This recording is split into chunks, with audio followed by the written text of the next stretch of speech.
All right. I'm going to activate Starvo. Flip over my cold foil Starvo so you know it's legit. I'm going to then play Oakenold, and I'm going to fuse that. 11 Dominate with Go Again. Reactions? Uh, jeez. I'm gonna pay for this Art of War to get it out of my hand, draw a couple cards, and kind of be no better off here. So I'm gonna block for 2. I'm gonna play this Sigil, and then I'm gonna lose the rest of my hand. Nice. All in there. Well, I'm gonna Kaino. I'm gonna play the Tome of Aetherwind. I'm gonna draw 2 cards. I'm gonna Kaino again. I'm gonna play Reverberate with Crucible. Then I'm gonna play the other tome from my hand because Reverberate definitely hit. Then I'm gonna draw 2 more cards. Then we're gonna Storm Striders, Lesson in Lava, Kano, a Blazing Ether before that hits, and then get the other the other Blazing Ether, double Blazing. Good game. GG's. You fared better than I did. Well, welcome to the reaction step, sister video pod of the Attack Action podcast. Really appreciate you here. Welcome. If this is your first one, we're going to be talking all about the recent Pro Tour that just happened in New Jersey, America. New Jersey, New Jersey. As it's known. Yeah, totally. But before we get to that stuff, we got two things we got to talk about. First off, Fab Foundry, huge supporter of the channel, on it, great person, owner, proprietor, curator. We have not only an affiliate link with them, which gives us a kickback and supports us, which is really great, but at checkout, if you type in Attack Action 10, you will get 10% off your order. Now, it's kind of a weird time because it's in between sets and you're like, I'm saving up all my money. But if you're planning on playing either Wizard, Illusionist, or Ninja from this next set, grab those commons or rares or ice cards that you don't have yet of any of those classes and get yourself really prepared with a nice solid base. Get yourself some equipment. That's a great way to use that code. Yeah, time to start building that foundation. You need a solid foundation to build your empire.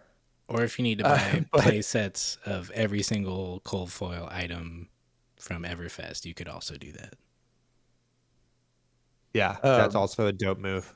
seriously though, I am not getting a character from this upcoming set, and then the set after that is supplemental. So I may not be seeing one of my regular characters upgraded for a very, very long time. So I ordered all of the non-light prism cards or illusionist cards to explore that class a bit. So we know how the Nice. game's going to go now. You know what you're getting into. Build a solid foundation. From the core. Always Yeah, from totally. the common core. Don't skip leg day. You need that foundation. Second thing we have to talk about is we have promos from the Content Creator Appreciation Kit to give away and a playmat. And what we're doing is, if you haven't heard our latest episode of the Attack Action Podcast, episode 42, Draft Part 1, all of the details are there. But good for you. I'm going to tell you all of the details right now. What we're doing is you, the listener, to win a full playset, reds, yellows, blues, and a playmat, which I have somewhere. I hope you have it. I do have it. I don't have I it. just didn't want to fuss about for it, but I could if we really needed to. Okay, Right. We can found wait. it. We'll This wait. path we're taking is definitely the best one. Ooh. Look at that. Zeus Daddy. It's also what I look like without my shirt on. Is I grow a beard and a crown, and I'm swole, but cloud swole. You know Cloud what I'm swole. saying? Yeah. So you're getting that playmat plus the promos, Herald of Rebirth. What we're doing, here's the contest, is we're going to pick a winner from a pool of contestants that make a commercial. 15 to 30-ish seconds. Your commercial has to be about flesh and blood. Now, however you want that to be, inside jokes, lore, highlights from a match, whatever, businesses that you've made up that are fictional, whatever you want to do. Okay. The winner will get their commercial aired on the podcast, and we'll run it for who knows until we get bored of it. And if it's really good, maybe it'll just always be on the podcast. Okay. And then we'll get in contact with you. Best way to send your commercial is email us, the attackactionpodcast@gmail.com. We've already gotten some submissions. They're very good. The stakes are very high. You have your work cut out for you. Your mission is dangerous, should you choose to accept it. Have fun with it. Yeah, good luck. Have Totally. fun. Totally. All right. Anything else you guys want to talk about before we get into the Pro Tour? I'm just Talk about the excited Pro Tour. to be here. Just to be included. Yeah. Well, so the Pro too. Tour is so exciting. I was on my way home from work when someone in our Discord posted that someone in another Discord was streaming the Q&A live on Discord. And it was awesome. I just quickly clicked on it, and then I just had it playing while I was driving home and listening to James White answer some questions and stuff. And just the internet is such a cool place. We just needed one hero that day, all of us at home. And thank you for whoever did that. Way to step up and be the hero we needed. Yeah. Apparently we got a better view of the whole thing because everyone there couldn't understand anything they were saying because it's just a giant hall where your voice echoes off every single wall. So when we shared the text notes that someone else collected, people at the event were like, wow, thank you. I didn't hear anything he said. It's just like, dude, that's terrible. But it was a great, yeah. Shout out to whoever that was who streamed it. Thank you from the community. It was awesome. Any thoughts, gentlemen? What are your little spicy tidbits you took out of that Q&A? I think Flake has it recorded on his podcast feed. I think so. Instant Speed Podcast. Go check that out if you want to listen to it. They announced that Worlds will be held in the U.S., maybe in San Jose, which would just be so convenient. I thought I was gonna. I mean, this would be really fun to have a huge trip out of it, but I thought I was definitely flying to Singapore or something. Pretty.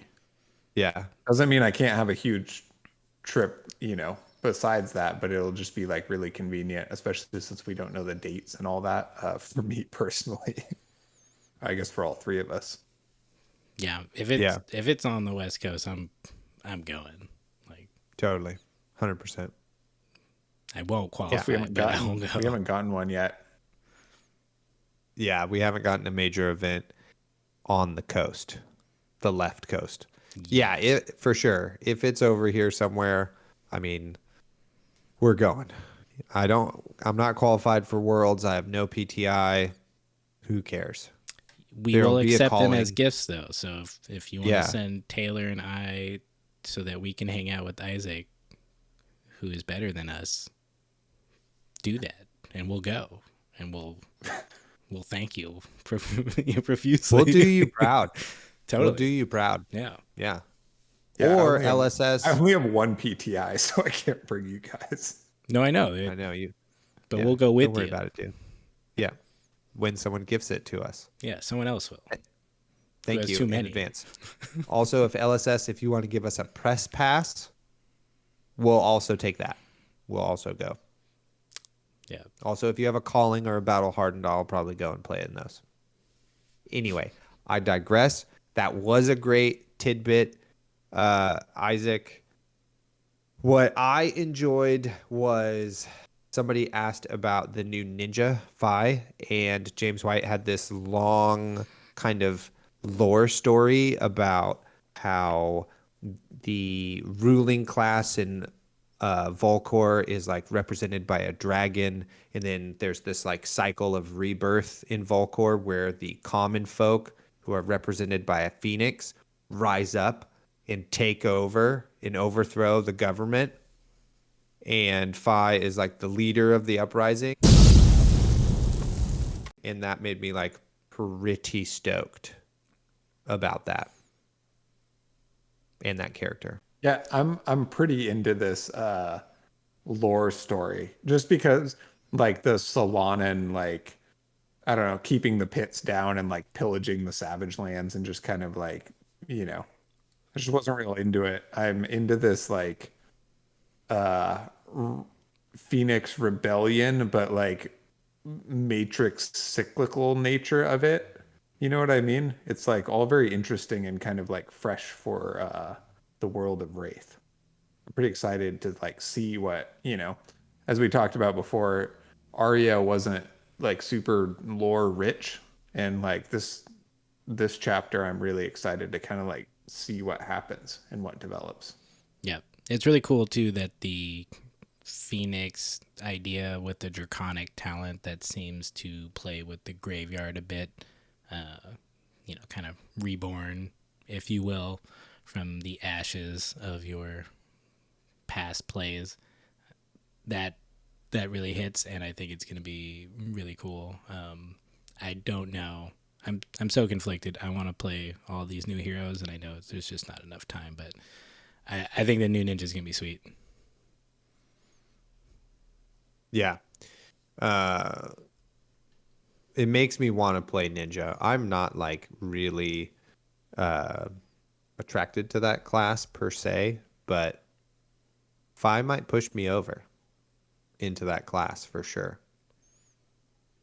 Anything else you guys saw from or heard from the Q&A? I did think that it was interesting that he did say that we can expect a like alternate version of every hero like Starvo to happen, to get that same treatment. They're like super overpowered, double-sided cold foil, and then like, get living legend really fast. So that'll Huge be card fun. pool. Yeah, that'll be fun. Like 3 bonuses combined. Yeah, totally. I feel like whoever they do next is like is going to be underpowered because of how punishing Starvo was. No way. When Dorinthia attacks with Dawnblade, spend 1 resource, give it +6, and gain 2 action points. Totally, and play out of your banished Play out of your banished because she's soul. actually shadow and evil. We knew it.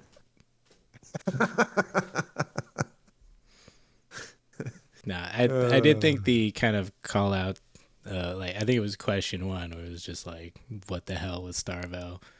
And just how they kind of developed it around the Briar meta, which is like kind of weird to hear, but also makes sense. I don't know. I had conflicting feelings on that because it seemed like they were kind of just making this stuff up as they go along, which I guess that's part of what their job is. But it always seemed like they had such like a long, plan, like a long form plan for the game. So it's interesting to hear that certain things like, Phi was like a hero he came up with really early on in the development process, potentially, and then. Then they're just like, Starvo, cool, this is great. Like, we'll just throw him in there, and he's real strong, but it's not too strong because Briar's really hard. And then it's just like, we nerfed Briar, and now Starvo's just like unstoppable. A little too good. Yeah, well, I totally. guess not unstoppable, but a bit. I was gonna give him a pass here just to see what happens in the new set and all that, and just move past it. But that did rub me. I don't really know how to take that because it's like. Well, Plunder Run Briar could beat Starvo, so it's fine. And I'm like, well, what about the rest of us? It's just like seemed like a poor excuse for a massive power ramp, but it's done. Yeah. I think now the sets we're getting are out of the intense COVID bubble, so expectations are increasing. It's They're go ahead. I was gonna say it's really wild actually that like that was like their really only intense COVID, you know, lockdown, work at home experience through this whole thing in New Zealand. It seems because they were just hanging out, playing games in the open for most of 2020 and 2021. And they didn't have to like learn how to adapt to, remote work and all this other stuff that everybody else did. So they kind of didn't have the systems in place to really have that ready to go when they had to do that. So I totally understand how that impacts that. And, I'm willing to move on from Starvo. I just hope we get a ban announcement sooner than later. Yeah. We'll talk about that at the end of the pod. Yeah. My last question from the Q&A or spicy tidbit was James White did say that they are planning in the future to have like kind of an exclusive New Zealand hangout with top players and content creators. And I just would like to say, James, that we would very much like to go. I'm sure every content creator would like to go. But if you have seen the cinematic universe we have started for your game with starring me as Broanthea, I think that would sway your mind. So just go check that spoiler video out from Everfest on the type of high-level production we do here at the Attack Action Podcast Media Empire. You're welcome. Enough said. James White, you're welcome. We do this for you and your Totally. popped collar. Pop collar. Yeah. Yeah. Haircut looks great, by the way. Totally. It's looking good. Nice. All right. Anything else from the Q&A before we get into kind of the more serious parts of our show where we talk about the Pro Tour, the most serious tournament to date? I think just go watch it if you didn't check it out. It was really nice to have that opportunity to hear these things and have people who are really passionate about the game get to ask the creator of that game a bunch of good questions. Yeah, and James White's always really good about, being upfront and candid and honest about, because like he faces down some tough questions and they have some hiccups or make mistakes or whatever, and he's just like very forward and open about, where they're at, what they were thinking, what they're doing, and all that, which is really refreshing because they don't have to do any of this at all, Yeah. They could just say, fuck you, keep buying it. Yeah. Yeah, totally. I think I saw a thing. I saw a headline that like a Yu-Gi-Oh card gets unbanned after 17 years or something like that. So funny. Seeds of Agony one day. It'll be back. You'll see when Dorinthia is the Runeblade, Shadow Runeblade Warrior of the future. Yeah.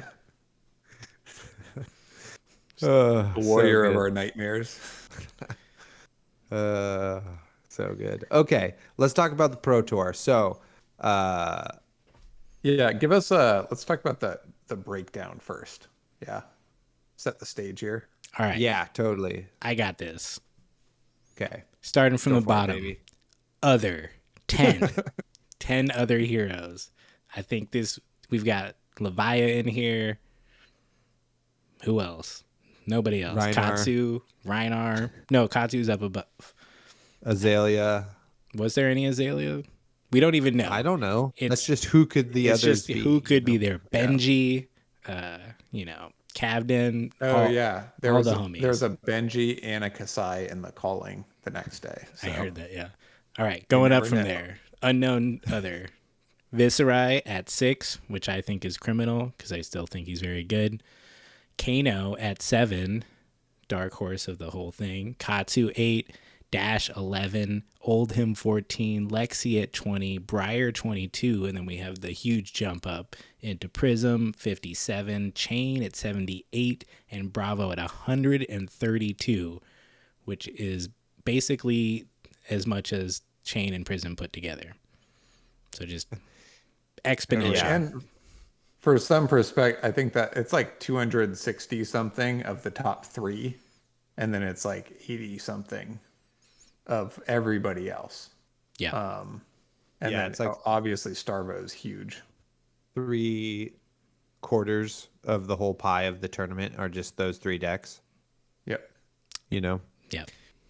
which was like to be expected. And if you don't know, the Pro Tour is a 3-day event, so you do 7 rounds on Friday, 7 rounds on Sunday, and then cut to top 8, or excuse me, Saturday, then cut to top 8 on Sunday. So it was a pretty massive tournament, and 14 rounds of Swiss is pretty nuts. I did like how they did like the, X. It was like it was by wins, how they qualified for the next day. So it wasn't like the top 64 or whatever. It was just like you had to hit this many things, which I think was really nice for the players because they had like a clear goal. They could see if their chances were anywhere near, making it. And I think that made it a little more exciting to watch as well. Yeah, totally. Seemed like the tournament ran really well in that sort of thing. It seems like the judging crew that we continually see on camera from our time at Vegas is continuing to do it. So they're getting more and more reps. So that seems great. Okay, yeah. So the heroes. So, right. So I think everybody was predicting that we're going to have Bravo, Chain, and Prism as the top 3 decks. Right. Yeah. Especially with Viserai getting nerfed. Yeah. So no surprise there. I think too that we are suspecting that the stock of aggro rises. So we see some more aggro decks come around. We get a lot more Briars. And even the dashes we saw on stream were running like Teklo Pounder and just freaking going for it. There's like that smattering of Lexis that were in there, almost as well represented as Briar. Unsure what their game plan is because that deck gets played like a bunch of different ways, which is maybe one of the appeals of that hero. But my guess is that they were also trying to like maybe flex aggro, but unsure. If you were one of the Lexi players not named Yuki or Yuki's friends, hit us up in the comments. Let us know what your plan was. There was at least some ice there, I know of. Sweet. Did they text you on the Ranger hotline that you're a part of? The phone tree. The 911. Yeah, totally. Actually, they probably Ranger. just send an arrow out their window, and it just goes like pong right No, I into catch your. it. Oh, And I read the note, and then I scribble, and then I wind it up, fire back. Sweet. Yeah. So, what do you guys think about day 1? To me, it was kind of as expected, right? I was a bit unsure how many prisms would show up. I thought there would be a good amount, and there kind of was. I'm like not really sure about that matchup into Chain, but one of the decks that can compete with Starvo for sure. So I was glad to see that it wasn't just Chain in Starvo, and that there was a good number of prisms there. Yeah, I think as far as the hero breakdown, I definitely thought there would be an increase of Chain due to Viserai's nerf and just kind of the, as you said, the more aggressive push in the meta. And Chain has just held as a strong hero since his nerfing. the nerfing of chain. That should be like a movie title. Anyways, and then after my event locally that I streamed, you should check that out. The Soul Calling 2.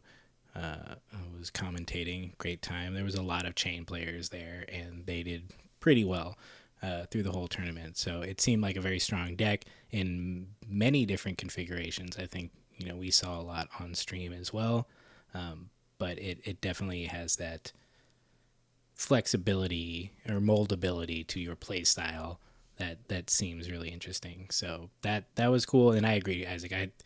Because of that, I was like, I thought Prism was in a weird spot. I don't think that matchup's great. I know that some people can fatigue it out and just play super defensive, but that's never worked that well for me. So yeah, it was definitely interesting. I think Briar was one I didn't expect previously, but after seeing some really great Briar players the week before as well, I saw that it could do some real damage to all the top heroes. Yeah, I've been more impressed with just really quick some of the Briars I've seen lately, because it seems like some of the decks I've seen in the past have just been kind of like high rolly. Like you're trying to hit your massive combo and your off turns were really off. But a few games I've seen on stream or just witnessed around have like really impressed me. I don't know if I've just missed these players or what, but it seems like the Briars have I don't know, really upped their game, or that deck just like kind of hums now. It's pretty impressive. Totally. Sorry, Taylor, over to you. No, I really liked the Briar play for the once a deck becomes the underdog, I like it so much more. Except for the Chain days. I loved Chain during his broken times. What I thought was interesting was to see all the different takes on Starvo still, right? There are still like a lot of different Starvo strategies. I mean, even spoiler, we see in the top 8, we have one Starvo who's just running tectonic plating. Not even running Tunic, which you thought you just like wouldn't change that. So, I was, you're still unsure what everybody is going to choose to do. You know what I mean? Like, well, I've been playing Starvo, so I'll keep playing Starvo. We know a lot of people were kind of complaining about the shakiness of the meta and like the right way to attack it and that sort of thing. And I maybe expected more people to just comfort pick a little bit more, which maybe they did. And the player base is a little bit newer in the pro scene than I think it is because it's international. So a comfort pick could be Starvo. So it just was interesting in the hero ratio is interesting in its uninteresting breakdown, if that makes sense. The fact that it doesn't really change is still, I think, fascinating. I think you made a good point that probably a lot of these players are newer because of just the top 6. Yeah, the top 6 or 7, I can't count that, but heroes are all from Monarch and later, So, that seems to be a lot of people's entry point was around Monarch or Tails. So you have, that is kind of their comfort. That's what they know. That's what they like to play. And that's what they're going to bring into a tournament. That's going to be really grueling and long. So it makes a lot of sense. Totally. Yeah, there's no denying though the like power level of the newer heroes. Like you can be a highly skilled, Dash or Kaino player and get pretty far sometimes, but just for your average pro player, right, it's just like, trying to force it with Reinar or whatever. It's just like an insurmountable, hill to climb, really. Like Homie did it though, made it to day 2. Yeah, we have one day to right on you.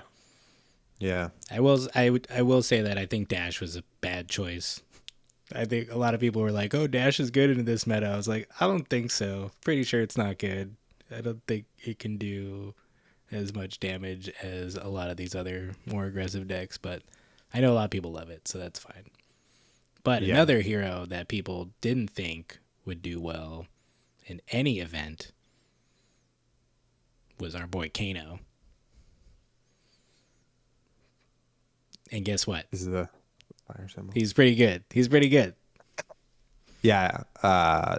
Most exciting thing, I think, all weekend was we had a smattering of Kano players, 7 to be exact, and the majority of them are just roasting everybody alive because everybody did not think Kano was going to be there, so they didn't pack their null rune, and they just got blasted straight off the table. Just like the ultimate dark horse underdog move at the first Pro Tour is just like so cool. Yeah. It is so cool, you know. Just an incredible story, an incredible meta pick too, and risky as well potentially, right? So Yeah, Yeah, well, it's not an easy hero to take on late into the game, so you definitely want some, familiarity with it. But just starting at 30 life, you're at a deficit in every single game, so you got to be able to come over that.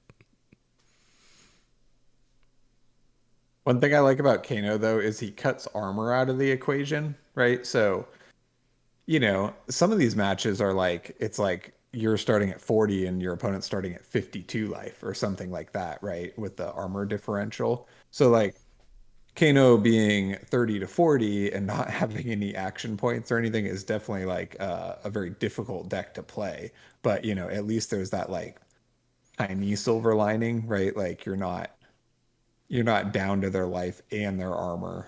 They're just at 40, fortunately. But yeah, Alexander Vor actually said his Kano pick was it's like kind of a meta call, but he also said it was just like kind of a comfort pick, because that's like he's a Kano main, loves that deck. He has a lot of reps on it, and you know, virtually nobody having Null Rune definitely made his life a lot easier. But he's just like highly skilled on that deck. mhm. And then the Arsenal Pass guys brought Kano as well. I know some of them play Kano and Blitz or Kano casually. I don't know how many reps they have or got, testing leading up to this event, but they also did great with Sasha also top 8ing. Yeah. My notes for round 1 when Brandon flipped over Kano was just wow, wow, wow, wow, wow. It was like, holy shit, so it's happening.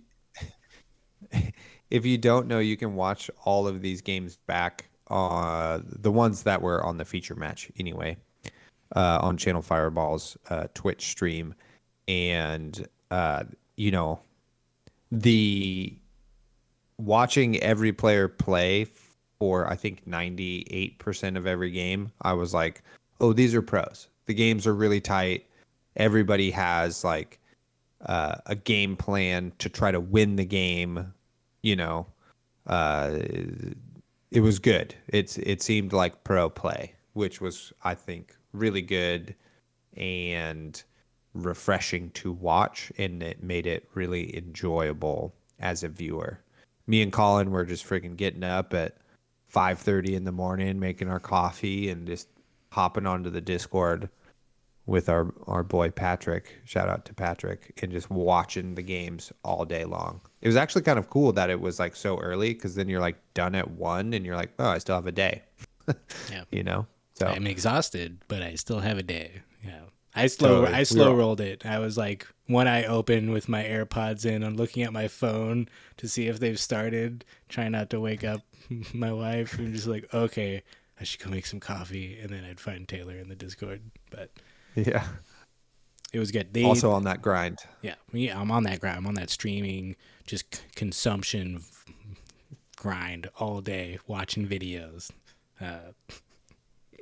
I think I also really appreciated that they basically did 2 games per round on the stream. That was really nice to see the variety and just a lot of familiar faces, both local people I know and people that are kind of Fab famous. So good Yeah, job. I think that's a really, really good point. Well, first of all, yeah, even like because it's such a high level event, all the day one games were really, high level and tightly played, so that made those enjoyable. Some events you watch, the day one stream is maybe only good at the end, or it's hit and miss or whatever. And I'm glad you brought up the 2 games thing because that is just awesome.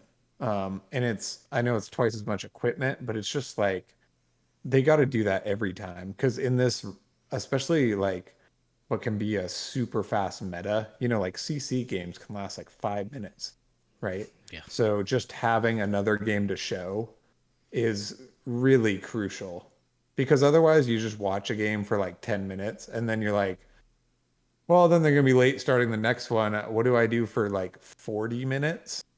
You know? And then you have these like weird gaps. Mm-hmm. Over a very long time period. And I know that's only a concern of if you're watching it live, but it just like makes the whole thing just like way better to tune into instead of these weird like I get a 10-minute bite and then I gotta figure out what to do for half an hour and then I have to rinse and repeat all day. It's just Mm-hmm. odd. Yeah. It was pretty constant. So it was easy to watch a lot of it. And I was exhausted after the end of it, to be honest. I didn't watch the calling top 8 just because I was like I've had enough. I've had my fill. Oh, Yeah. shout out to Oliver. Oh Great yeah, job. Great NorCal job, bud. local. Yeah. Yeah, he makes it to the final of the calling. On his way out the door to get food, doesn't think he top eights. Happens to check the Discord for NorCal, and they're like, "Hey, look, Oliver made top 8," and he's like, "I did," and they're like, "Yeah, bro," and then he's like sprinting back in there to get to his match, and the dude just like needed a burrito or whatever, and he makes it all the way to the finals. Hell yeah. Winds up Prism. being runner up, but yeah, on Prism. Yeah, very good player. Nice. Totally. Yeah. All right. He's so a crusher. let's get into some of these matches, these bouts of professional level dope Fab players. What were some of your guys' favorite games from? Let's stay day 1 or 2, and then we'll get to the top 8 after that. Okay. All right. Taylor, take it away. Yeah, well, like anytime a friend of the pod / my personal friend, Yuki is on. Yuki. Yeah. Is great to just cheer for her and see her. And it's also fun to see her play Lexi because she's She's so one good. of the greats. Yeah. Yeah. So anytime she's on, I really love that. I think on day 1, she have 2 games on day 1. I think so. Okay. She had 3 total. Yeah, totally. So she has 2 on day 1. And they were great. You get to see her play against Dash and Starvo, so you kind of get a variety of like, how that deck plays into a couple of matchups. That Dash one was really cool because that guy starts with Teklo Pounder, and then another one comes out, and then another one comes out, and it was just like building tension. He like didn't get to do anything because she just kept smashing him with arrows, but it was like he was so close to being able to like pop off, it seemed, but it didn't really go anywhere. But it was still an exciting game. Totally. The fatigue right. shot. Well, yeah. What about you homies? Taking out those Teklo Pounder. I was happy to see there was a Levia that was 2-0 at the time, played against a more aggressive Oldhim strategy and like lost that round. I didn't think Levia was very well positioned, but I was like happy to see, somebody winning with Levia, and I was like maybe he'll just recursion grind out this Oldhim, but the Oldhim played it correctly in that he applied some pressure so as to not just get overrun. Yeah. And that was Ian Oldhim Kinderdown. style pressure. Yeah, the Oldhim style pressure along with the like ice react, and it's just like really, really hard to deal with for most heroes, to be honest. Also, why is Ian's name so familiar? He was, I believe he was on the, Oh, was he on the LSS team for a while? uh, yes, he was on the LSS team, and I think he was it Reflex, Yeah, Radio Radio Reflex. Reflex? I think he Yeah, was on Radio Reflex, yeah. totally. Yeah. Okay, cool. Yeah, he's a brute aficionado. Brute lover. He played it. He owned it. He was having a good time on stream. He was banishing. It was really fun because even his opponent was like getting into it, and Totally. it really brought some like levity to the situation. Yeah, you do a little like drum roll Yeah. when he was flipping his banishes and gonna die or not, you Yeah, know. it was great. We saw that a few times from some players, a bit of showmanship across the table, knowing they were on stream. It was great. Keep that up. Anytime a Kaino, like we get to see Alexander Vor a few times in day one, or once in day one. I can't really remember, but um, getting to watch him play Kaino is like really fun, and it's just so fun to see that deck be piloted into somebody who doesn't have more than one null rune. Like it's just you go, oh right, this is why he has 30 health. It's because the game's over in max 3 turns. It's awesome. Yeah, you're like, oh, you only have 20 health now. Cool. I think I will end the game. Yeah, yeah, And my Yeah, it my was pretty. you go. I was just gonna say it was pretty brutal. I think I'm like pretty out of touch because I'm still stuck in the olden days where like every Guardian package has like Arcane Barrier 3. It's just like a given. It's part of the package, you know, just makes you win. And there were so many matches that were like against Starvo with just Crown or whatever. And you're just like, I mean, Starvo is insanely good, but that deck kind of does one thing and it like tops out at like 14 damage a turn or whatever, and that's it. So, when they flipped up and had like very low arcane barrier, it's not a gimme for Kano. You're still dead in 3 turns, but it's definitely a lot easier to kind of pick your spots there. I was very yeah. surprised that the arcane lantern was like nowhere to be seen. It was like, this is an easy thing. You can keep your other equipment. They were running stalagmite, which I guess they just had to put something out there for some reason. But I made a comment in the Team Covenant Discord, just like, there is room in these decks for like 2 null rune pieces of equipment, and then I think it was Chaos Theory. It was just like, yeah, but there's no room for the hubris, and I was just like, hell yeah, that's what's going on here. Me and Isaac talked about this a lot too. Was just like, the odds that you are the one that has to play the Kano that's doing well are low, especially when there's only 7 of them. So, dedicating more of your deck to the matches you're more likely to see is like the numbers right call, But then the homies who brought Kano also made the right call, Like just playing the numbers and being like, I'm pretty sure I can do well if I can get past these first couple of rounds, and then they did, and we have 2 Kanos in the top 8, which is just awesome, so incredible. No one would have bet on that happening whatsoever. Yep. Other than those 2 guys. It's a pretty interesting take, right? Because it's like, yeah, sideboard slots are tight and you're at the Pro Tour, right? So you want to like maximize all of your like likely matchups here. I mean, I come from so everybody already has Null Rune 1 for Rune Blades, right? So like my thinking is that it only costs you 1 card to get up to Null Rune 2. And then even if you only block on their kill turn, their wildfire turn or whatever, It's just well worth it. And so for my brain is it's like it's worth just one card out of another matchup to not have like this auto loss matchup. And I told Taylor I faced a Kano in day 2 of nationals. You know, there's Kanos here. They're like there's always going to be Kanos, but um, so that's kind of like my practice. But I can definitely see the argument that you're like, well, there's only a 2% chance I'll face a Kano, so I'm just gonna like have one more free attack for my prison matchup. You know,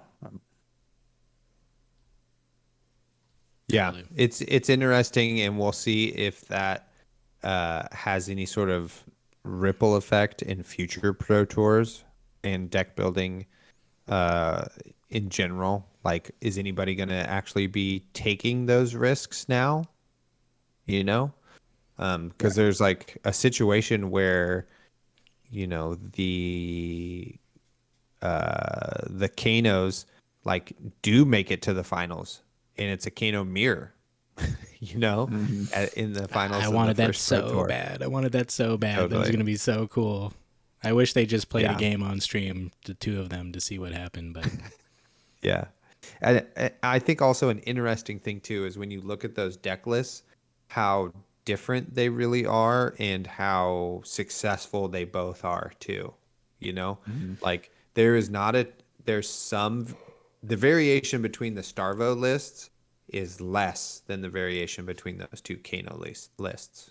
And maybe that's because like Starvo has way more data to go off of and hone that list, and these are like very much like these are our first tests into these waters, so these are where the decks are at from two different brains.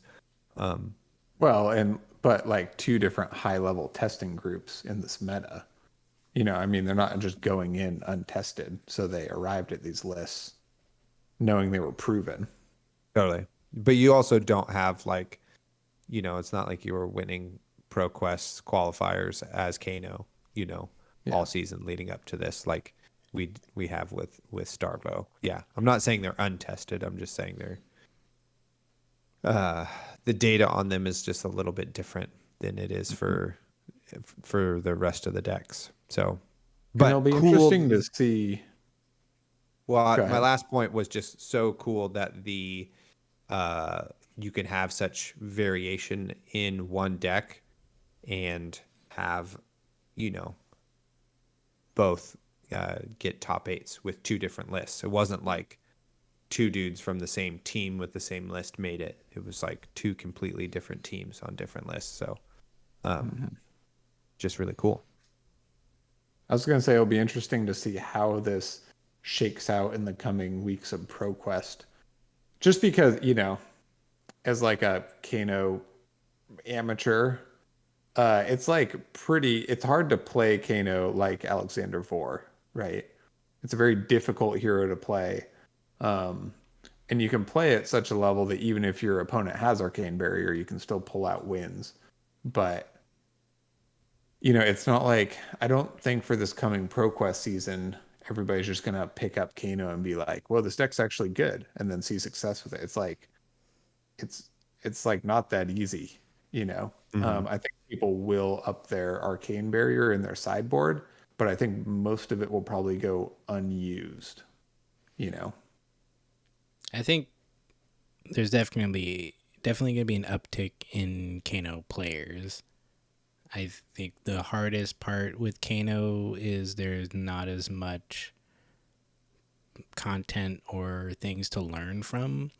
I remember Mm. when oh go, I forget his name. There was a dude in New Zealand who just had like a great armory with Kano and CC, and I just watched the whole thing, and I had FabDB open and I was reading the cards and I was understanding how the interactions were working.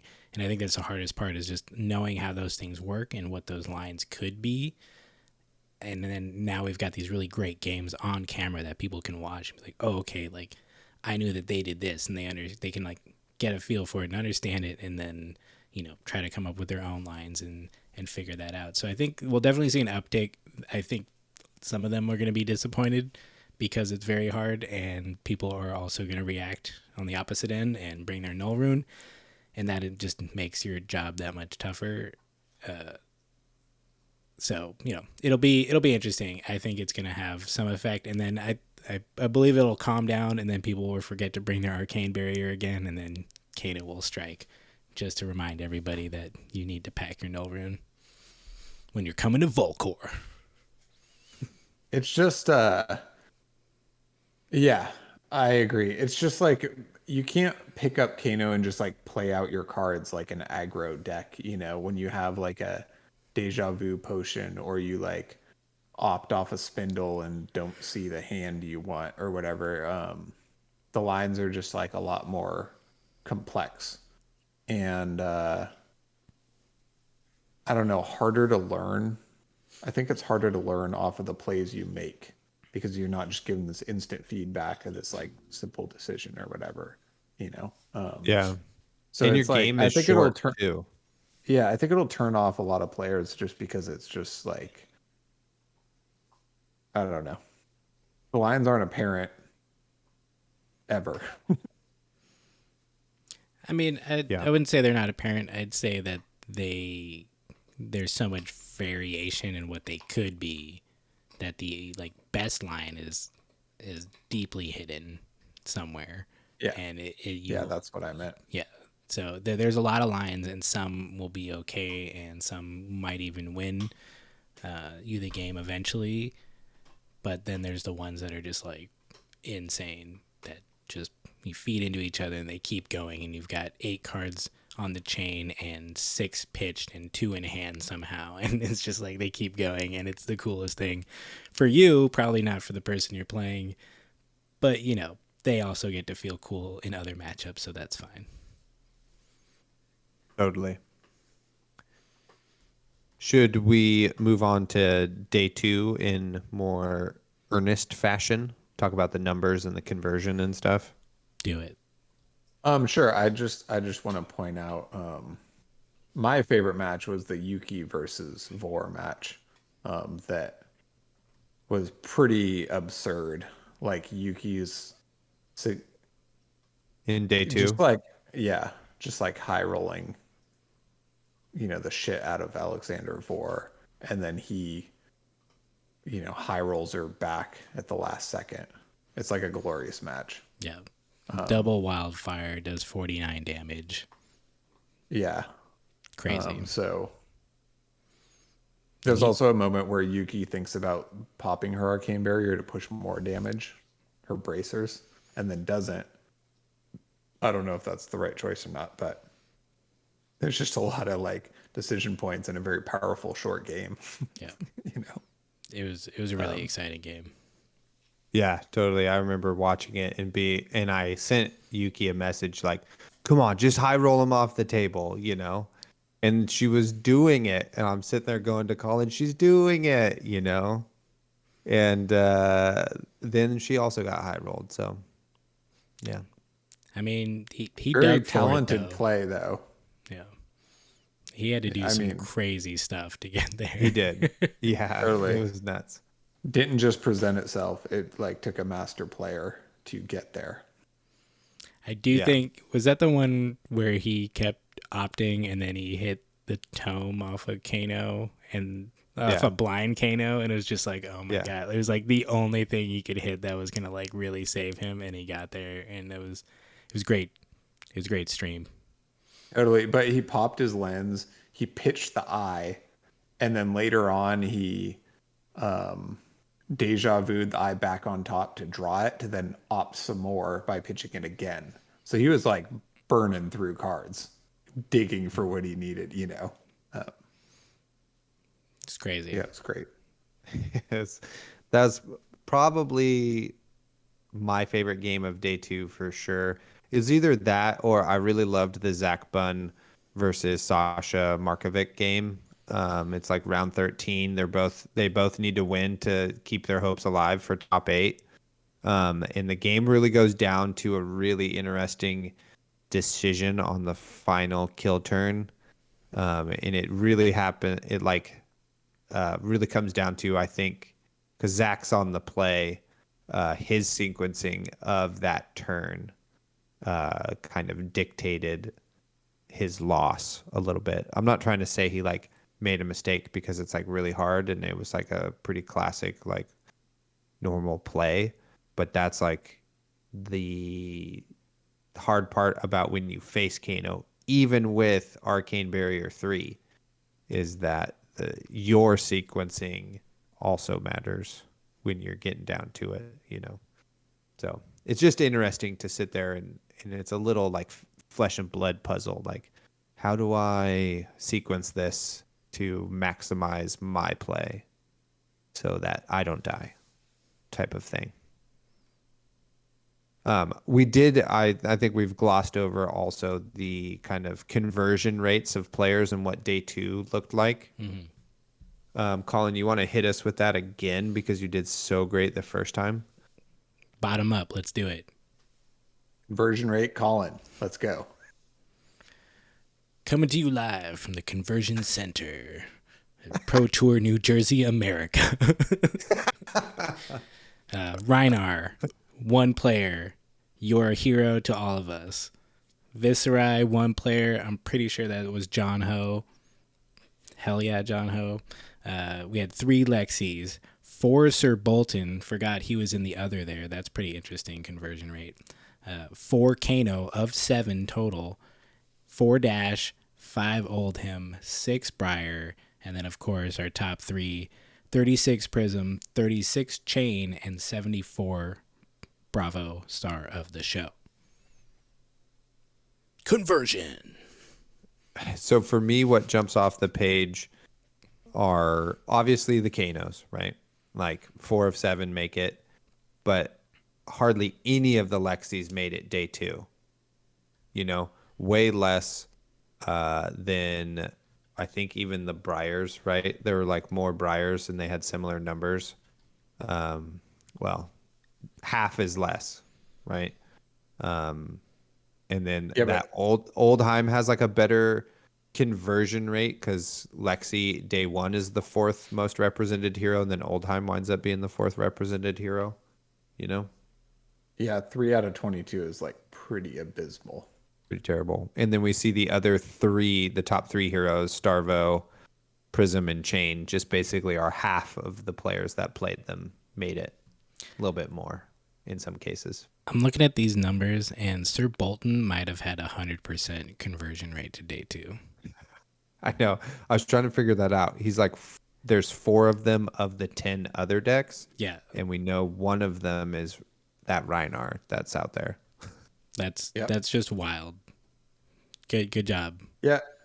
I was wondering if people were just, because it wasn't that long ago that like Saber's Bolton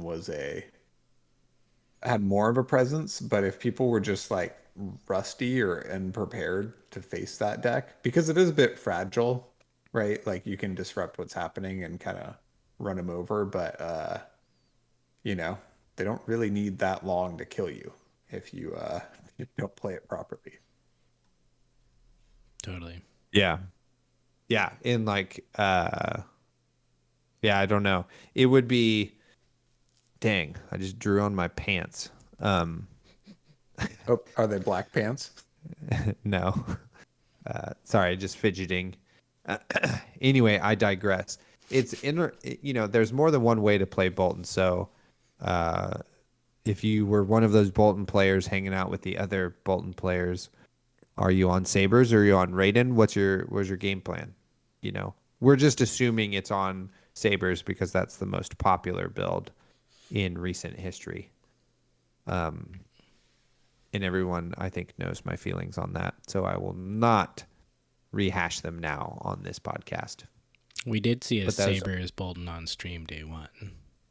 We did. Yep. We did. That was a pretty good game, too. It was. It totally was. Yeah, otherwise, I feel like the conversion rate, they're not too surprising, other than, obviously Kaino and Reinar. I think Reinar is pretty surprising.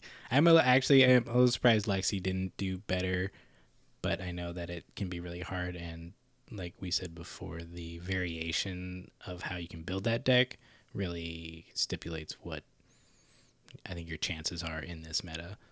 But Yeah. we had our Yeah. 3 big bads, Bravo, Chain, and Prism, just kind of rolling on into the next day. Yeah, I think Yuki and the players that developed that deck did a really good job teching it to play into this meta. Because Lexi is just not, I mean, in general, you could call it like a B tier or A tier hero, but in this current meta, she's like not in a good place. It's really hard to play into like Casino Starvo and Prism and control decks, right? Like Oldhim and Control Starvo.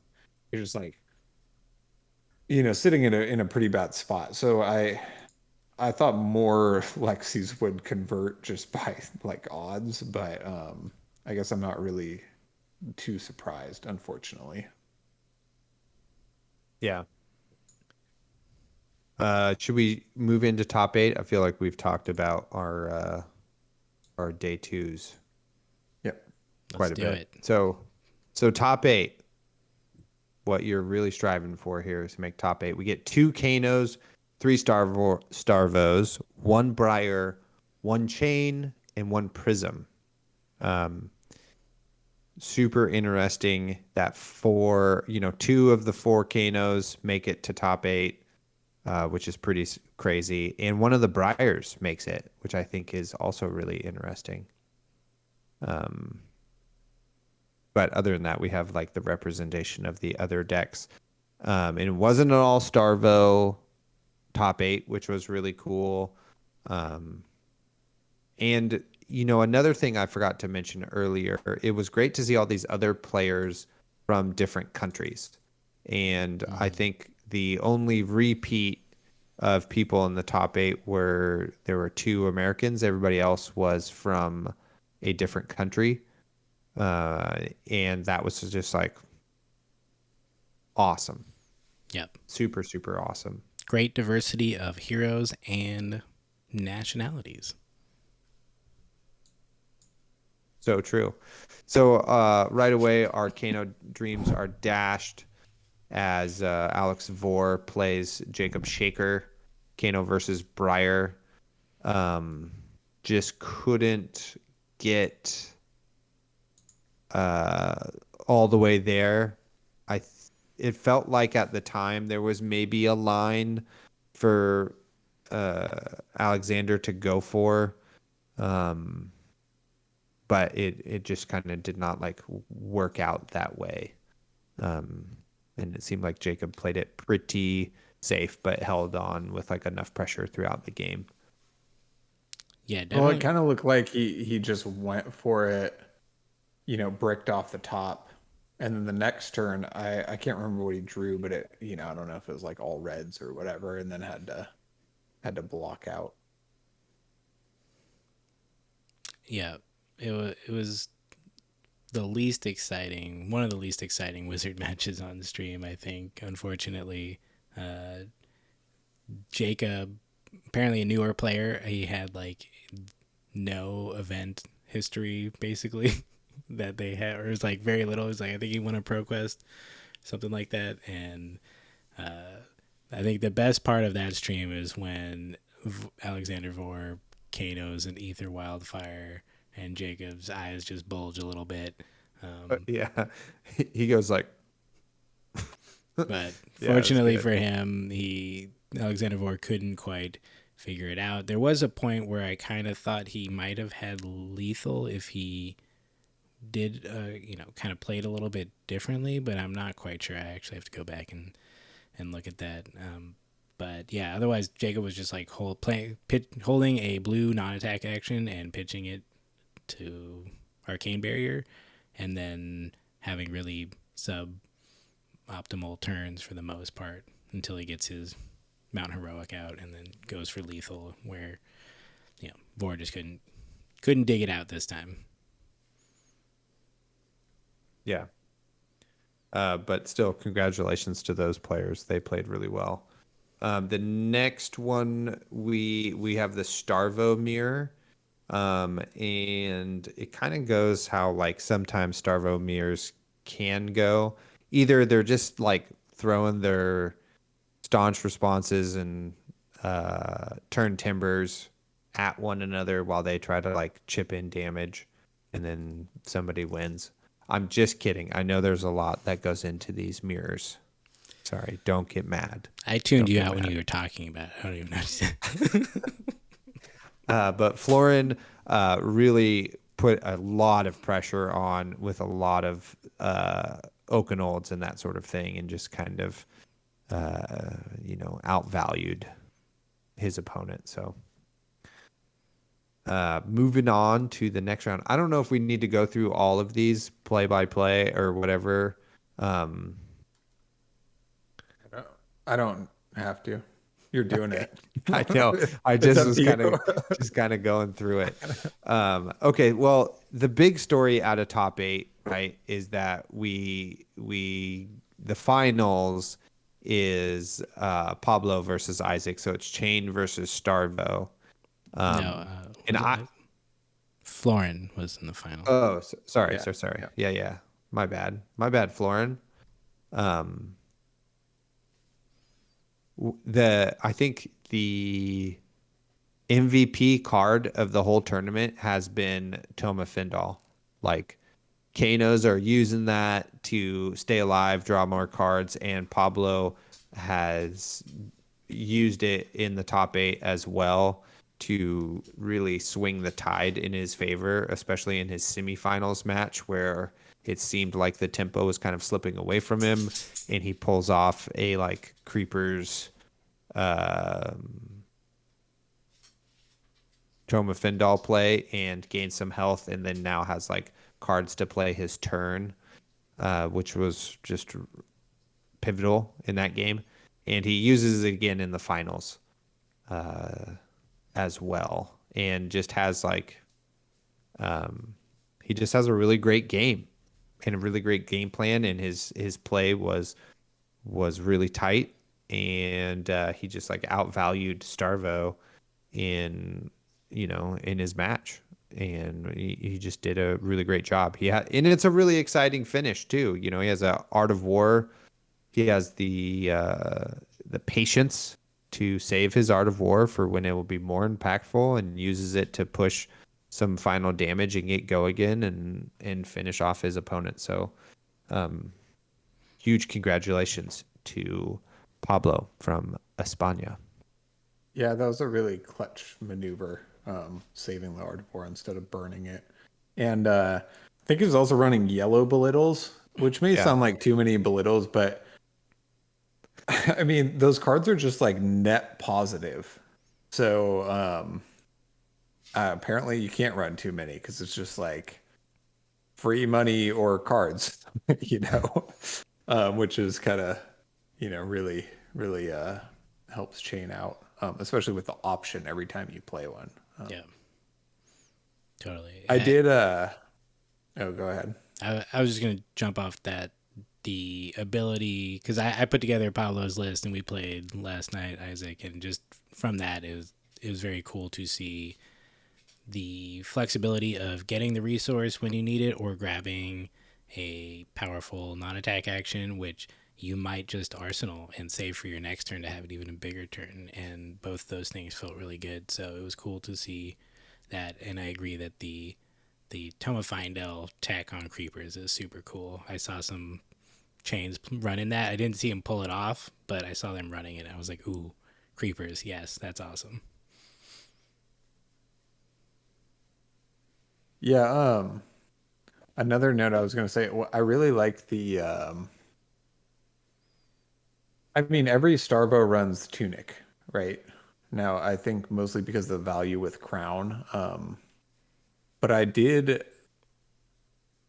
I'm unsure which one's better, but the ability to make seismic surge tokens really paid off, on the Starvo side of things. He was able to play like cripplings, and other cards at like weird amounts that synergized with, the rest of his hand. It like came up quite often. it also came up in the form of, and I think I saw this player or other players do this multiple times, and that they kept Channel Lake Frigid out for multiple turns by pitching for a seismic and then pitching for Winter's Whale, which is something you do not have the option of doing unless you have like a red ice card or something, without the ability to make seismic surge tokens. So, again, I'm not sure if it's better, but he definitely like fully capitalized on that strategy, which I thought was pretty impressive, taking him back to his roots. Yeah.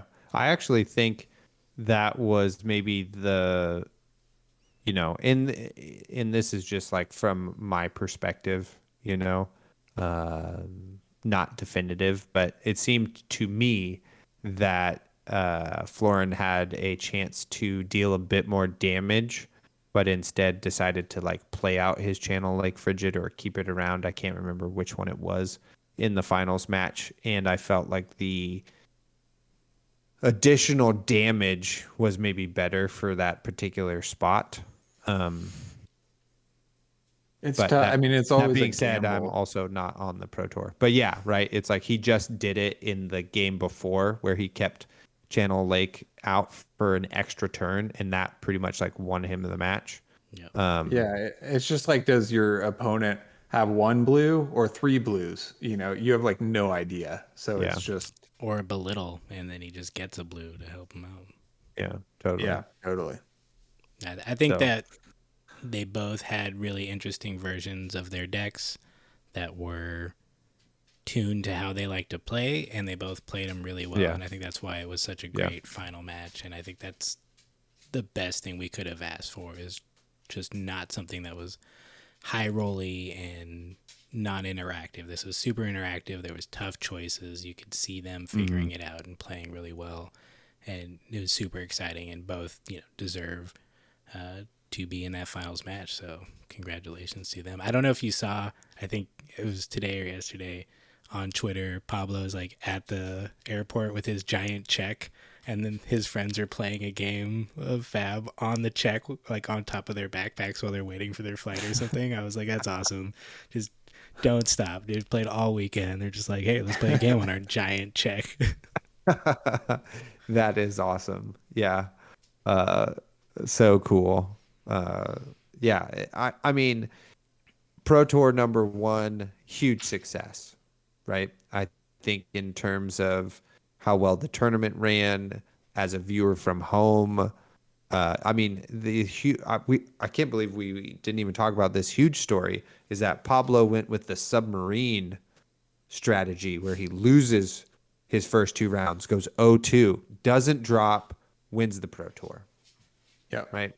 Just like play it. So cool. So just It's remember it's a that. great strategy. Yeah. You could still win it. Maybe don't drop instantly. Yeah. It's a good strategy though, because you lose 2 and then you get down there with all the 0-2 players, and then you just like run them over, Just rise up. and you're like always behind the top players a little bit, Yeah, you're in like a separate Smart meta, man. kind of. Yeah. And they haven't seen your 4D. deck yet, so they don't know what you're doing. And Yeah. you come in and you're like, here, I'm going to play 4 more belittles. Yellow belittle. Eat Got him. it. 2 Yeah. go again. Nice. Shane Well, kind of loves 2 go again, Shadow of Ursa, 2 go again. It's great. It's annoying. I mean, it works because you play like 9 of them. Yeah. It's- When it's like your 4th attack or your first of 4 attacks, that's really annoying. She's like, well, I don't want to block that. And then there's another one. You're like, well, I don't want to block that because it's going to be probably a bigger one. And then it's just 2s all the way home until Rosetta. And you're like, damn it, I should have blocked something. yeah, I've been there Yeah. before. Totally. Do you guys have any kind of closing thought? Oh, let's talk about, well, I guess we've kind of been talking about it. Yeah. Are there any closing thoughts about the future of the meta, future Pro Tour, etc.? The next Pro Tour is a mixed format, which is really interesting. Yeah, I actually thought it was interesting. This Pro Tour was not, because all of the nationals were mixed formats. So to have it only CC, is fine, but was like uh, an interesting choice, like because that's not how they have been doing all of the major tournaments. Callings are one or the other. All of nationals are limited and CC, so I guess more camera friendly for most people, but I like a little limited. I wonder if it was based on the last set coming out quite a while ago and the Yeah. actual last set being supplemental, and for the next one, Uprising coming in June, so it'll be less like a newer limited meta as well as like a new constructed meta as well. But either way, I think it's gonna be really exciting to see. Yeah. Yeah, I'm psyched for a new set. I personally don't like this meta at all, and I'm ready to move on. To each their own. Just my personal feelings. I'm like really ready for a new set, new limited play, a new meta.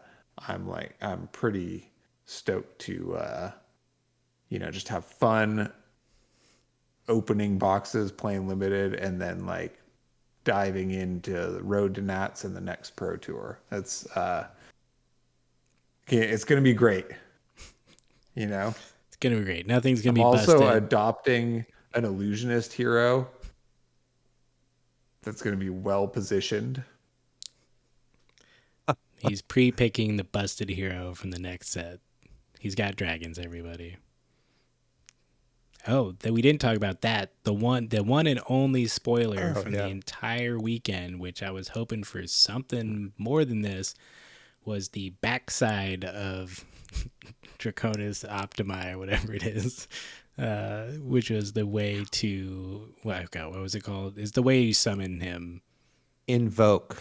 Yeah. You invoke the Draconis Optimi by converting an Ash token, which I did call in our private server and as a comment on one of our videos. But that's fine. That sounds cool. But that was our only spoiler. So it was really cool because people were like, take a picture of the other side. They're like trying to get people to like go down low and like snap a picture beneath, through the glass shelf to see the other side, and everyone's freaking out that it's the same number card, so it's a double-sided card. They're like, well, how do I put that in my deck? And you're just like, it's gonna be fine, we'll figure it out. Yeah, I was wondering if it sits out and it's waiting. It does. Because you can't have it in your deck and like unsleeve it to move it. That's too clunky. They would have done something else. There's going to be a token that's printed that's going to represent which card it is in your deck. Yeah, and it'll just sit on the outside. I think in your deck it's always invoke, and then when you play it, it gets flipped. So my guess is you have like the normal majestic in your deck, and then if you're cool, you have the cold foil on the side, and you just bring that in. I think there's precedent in Magic for having a token in your deck to represent like a special card or something like that. So people were talking about like a checklist one where you like mark what card it is, which looks jank. So hopefully there's some other options as well. Right. I mean, Doomsday summons Blasphemet, no problem. That's but Blasphemet's not on the backside of the card. I think the idea here is because draconic things come from the graveyard sometimes, that it doesn't go to the graveyard until the dragon has been killed. So that card is essentially taken out of your deck, because you use it to, so you can only ever have like probably one, dragon at a time, or one version of a dragon. Actually, I don't think it actually said that, but maybe you can have more. All right. Anyways. Closing thoughts. We also, this is the final thing. We know what it is, how to get it, but we don't know how to make it attack. Yeah. Or how we get That's Ash. The other. So. And it's going to attack. Not if ice has anything to do about it. Freeze. I'm going to freeze your shit. It's just more fire. Just Right makes back at ya. more water to freeze, dude. It's a It's gonna be a lot of cycle. water. Totally. That I will then freeze. Okay. I guess that's our show, right? We got That's it. nothing else to say. Good luck, everybody, with your ProQuest seasons. We'll see you out there, Northern California, Southern California. Southern California. Not for me and Isaac. Wait, Remember, we gotta go take down a calling finalist. oh yeah, who's that? Oh yeah, Oliver. Yeah, Calling Oliver out. yeah, nice. Take him down a peg. Totally. I'll just have like a tasty burrito sitting next to me, You hungry? uneaten. Yeah. Cool. Well, thanks for listening this whole time. I appreciate all of you listeners. Remember, Attack Action 10 at Fab Foundry for 10% off. Get your commercials in to win the Enlightened Strike playmat, which I have handily The right Celestial here. Cataclysm playmat. That's what I said. That's what I said. Celestial Cataclysm. The Sea Strike, Okay. as we like to call it. Yeah. Not It all is. Zeus's look alike, okay? You totally got me there. All right. That's our show. We'll see you in the next one. Goodbye.